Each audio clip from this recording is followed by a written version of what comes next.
नमस्कार दोस्तों, स्वागत है आपका स्टडी विथ पृथ्वी पर।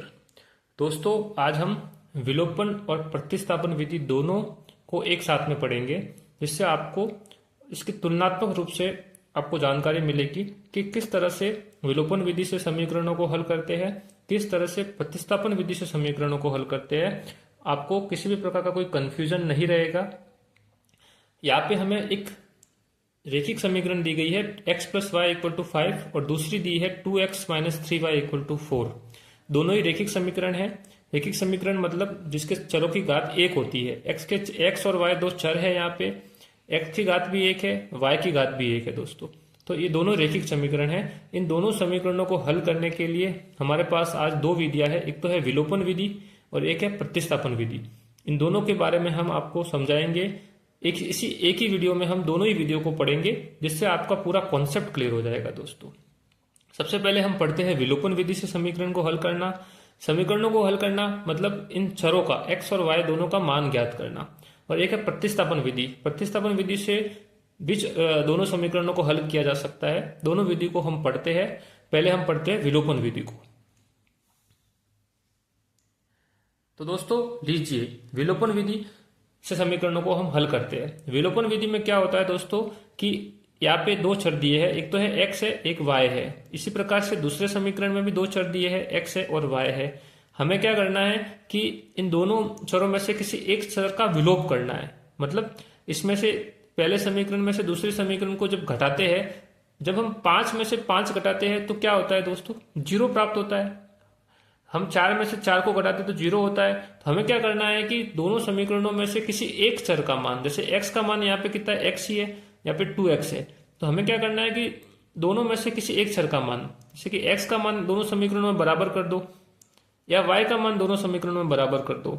अगर दोनों समीकरण में किसी एक चर का मान बराबर होता है, फिर हम एक समीकरण में से दूसरे समीकरण को घटाएंगे तो बराबर वाले चर क्या हो जाएगा, 0 हो जाएगा, अर्थात इस चर का मान विलोप हो जाएगा। तो इससे हम दूसरे चर का मान आसानी से ज्ञात कर लेंगे दोस्तों। समझते हैं, हम आपको करके बताएंगे, तब आपको अच्छे से समझ में आएगा दोस्तों। तो देखिए यहाँ पे हमें पहले समीकरण में x plus y equal to 5 है, दूसरे समीकरण में 2x minus 3y equal to 4 है। तो हमें क्या करना है, x को मान को बराबर करना है। तो दोस्तों x के मान को बराबर करने के लिए हम क्या करेंगे कि पहले वाले समीकरण को अगर हम पूरे समीकरण को 2 से गुणा कर लेते हैं, 2 से गुणा करते हैं, तो यहाँ पे 2x हो जाएगा, तो ये भी 2x है, तो दोनों के मान बराबर हो जाएंगे। तो हमारे लिए फिर फर्स्ट समीकरण में से दूसरे समीकरण को जब हम घटाएंगे तो ये मान 0 हो जाएगा, अर्थात x के चर का मान 0 हो जाएगा। चलो दोस्तों आगे बढ़ते हैं, आपको समझ में आ जाएगा दोस्तों। यहां लिखते हैं समीकरण 1 को 2 से गुणा करके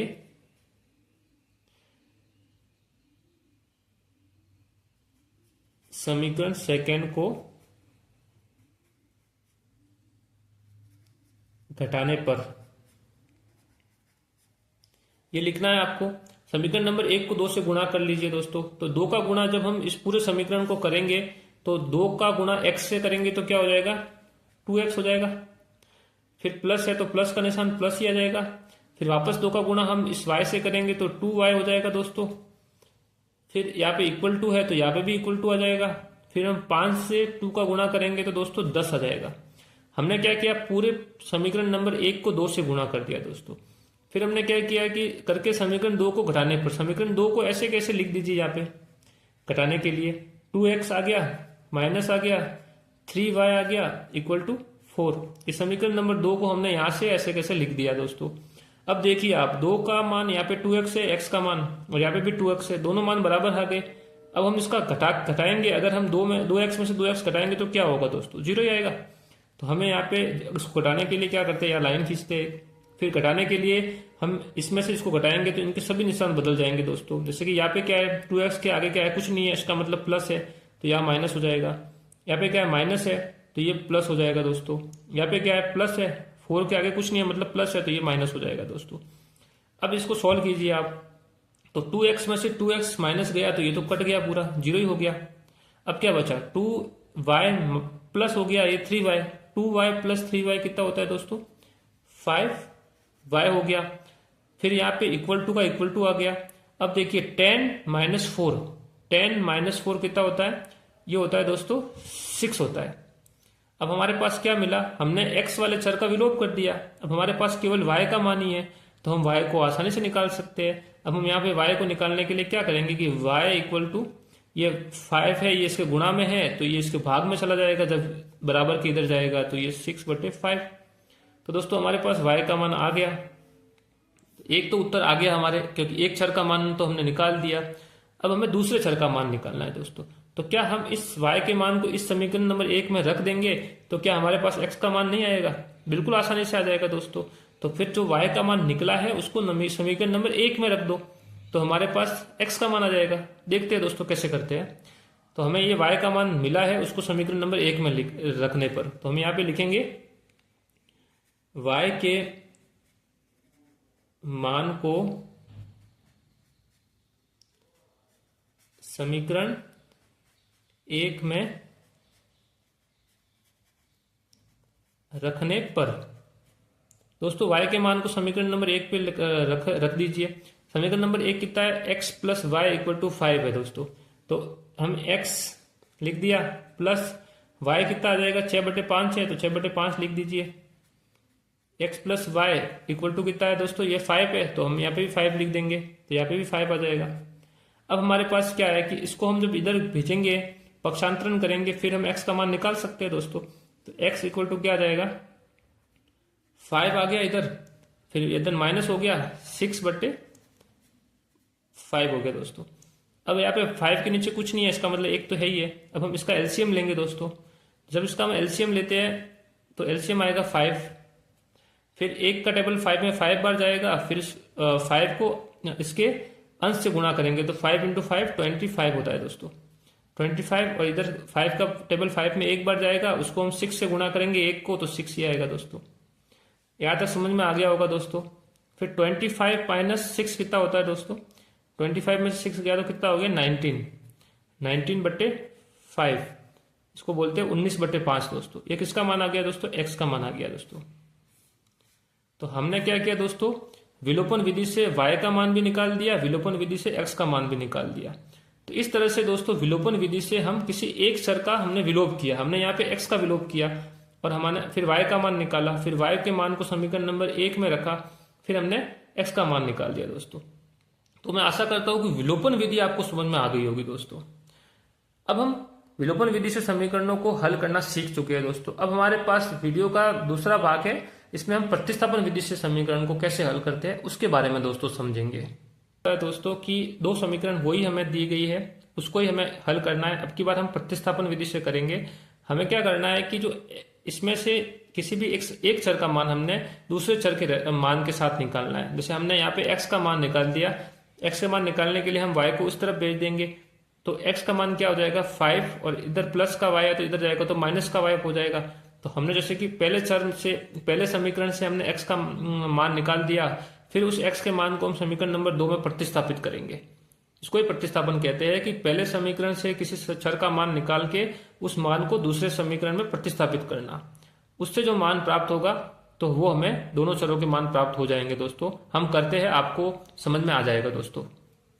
सबसे पहले हम क्या करते हैं, समीकरण नंबर 1 से हम क्या करते हैं कि समीकरण नंबर 1 हमें दी है x plus y equal to 5 है दोस्तों। ये समीकरण नंबर 1 है, इसमें से हम x का मान निकालते हैं दोस्तों। x का मान क्या आ जाएगा? x बराबर 5 हो जाएगा, और ये प्लस का y है इधर जाएगा, बराबर के इधर, तो माइनस का y हो जाएगा दोस्तों। ये आगे x का मान। अब इस x के मान को हम समीकरण नंबर दूसरे में रखेंगे, तो x का मान समीकरण सेकेंड में रखने पर इस x का मान हम समीकरण नंबर 2 में रखेंगे। तो लीजिए दोस्तों, इस x का मान हम समीकरण नंबर 2 में रखेंगे दोस्तों। तो लीजिए, सबसे पहले यहाँ पे 2 है, तो 2 ऐसे का ऐसा आ जाएगा दोस्तों। समीकरण नंबर 2 में क्या है? 2 है, फिर x है, x का मान हमें ये रखना है, तो कोष्टक लगा दीजिए 5 माइनस वाई।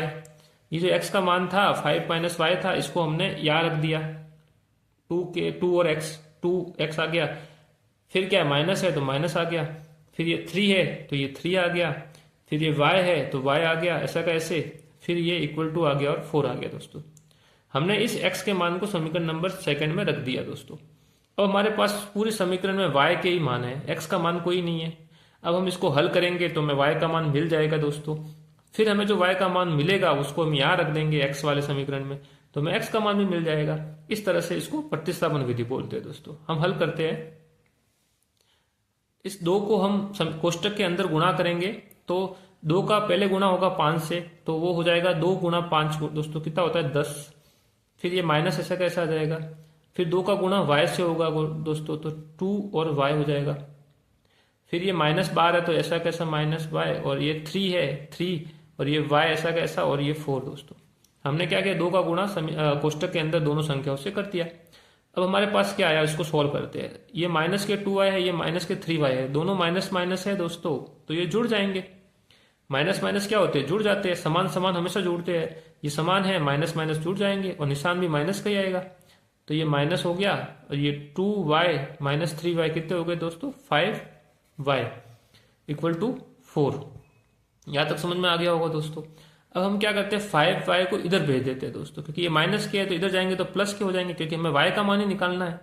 तो जब हमने y को इधर भेजा तो ये पहले तो 10 इधर आ जाएंगे दोस्तों, फिर ये 4 है, 4 को हम इधर भेज देंगे, क्योंकि y को अलग करेंगे तो ही y का मान निकाल सकते हैं। तो 5y को इधर भेजेंगे तो ये माइनस के 5y बराबर के इधर जाएंगे तो प्लस के 5y हो गए, और 4 है वो इधर प्लस है तो ये बराबर के इधर आ रहा है तो ये -4 हो जाएगा दोस्तों। हमारे पास क्या बचा दोस्तों, ये 10 - 4 कितने हो गए, 6 इक्वल टू 5y दोस्तों। अब हम क्या देखेंगे, y बराबर क्या हो जाएगा दोस्तों, ये 6 ऊपर बचेंगे और ये गुणा में जो 5 है ये नीचे चले जाएंगे दोस्तों। तो यहाँ पे हमें क्या मिला दोस्तों, y का मान तो मिल गया। अब हमें क्या करना है कि y का मान तो हमारे पास आ गया दोस्तों। अब हम इस y का मान को अगर हम इस समीकरण में रखते हैं x के मान वाले में, तो हमें x का मान भी मिल जाएगा दोस्तों। तो रखते हैं दोस्तों, तो हमारे पास समीकरण क्या थी, x बराबर 5 - y थी दोस्तों। ये हमने यहां से ली जो हमने निकाली थी। अब इसमें y का मान रख दीजिए आप, क्या आएगा 5 - 6/5। ये 6/5 जो y का मान आया था मैंने यहाँ रख दिया दोस्तों। अब इसमें हम क्या करेंगे, एलसीएम ले लेंगे दोस्तों। एलसीएम कितना आएगा, 1 और 5 दोनों का एलसीएम 5 ही आता है दोस्तों। 1 का टेबल 5 बार बोलेंगे तो 5 बार बोलेंगे तो ही 5 आएगा। 5 का गुणा अंश से करेंगे 5 से तो 25 आ जाएगा दोस्तों। 5 × 5, ये माइनस निशान है तो ये भी माइनस आ जाएगा। फिर 5 का टेबल 5 में एक बार ही जाता है, और 1 का गुणा हम अंश से करेंगे 6 × 1 तो ये भी 6 ही हो जाएगा। फिर इसको जब हम सॉल्व करेंगे तो क्या आ जाएगा, 25 में से 6 गए तो दोस्तों कितना आया, ये आ जाएगा 19 बट्टे दोस्तों नीचे है 5 दोस्तों। तो हमारे पास क्या मिला दोस्तों, हमें दोस्तों मिला x बराबर 19/5। इस तरह से दोस्तों हमने प्रतिस्थापन विधि से भी समीकरण को हल कर दिया दोस्तों। तो हमने क्या निकाला, हमें देखिए दोस्तों, हमने निकाला वो देखिए आप। हमने जब ये विलोपन विधि से देखा तो हमारे पास y का मान 6/5 आया था, और प्रतिस्थापन विधि में भी 6/5 ही आया है। हमारे पास विलोपन विधि में x का मान 19/5 आया था, हमारे पास प्रतिस्थापन विधि में भी 19/5 ही आया है। मतलब दोनों ही विधियों से दोस्तों चरों के मान जो निकालते हैं वो समान ही प्राप्त होते हैं, केवल विधियां दोनों अलग अलग है। आपको एग्जाम में जो भी विधि पूछे उस विधि से आप कीजिए, अगर कोई विधि ना पूछे तो आपको जो विधि अच्छी लगे उससे आप कर सकते हो दोस्तों। तो मैं आशा करता हूं दोस्तों कि विलोपन विधि और प्रतिस्थापन विधि दोनों ही आपको अच्छे से समझ में आ गई होगी। अगर आपको इन दोनों वीडियो के रिलेटेड किसी भी प्रकार का कोई डाउट है तो कृपया मुझे कमेंट कीजिए, मैं आपको आपके कमेंट का आंसर दूंगा। अगर आपको वीडियो अच्छा लगा है तो उसको लाइक कीजिए, इसको शेयर कीजिए, आप कमेंट में बताइए कि वीडियो कैसा है। अगर आप हमारे चैनल पे नए हैं तो दोस्तों चैनल को सब्सक्राइब कीजिए, आपको ऐसे ही नए वीडियो मिलते रहेंगे। मिलते हैं दोस्तों नए वीडियो में नए टॉपिक के साथ। धन्यवाद।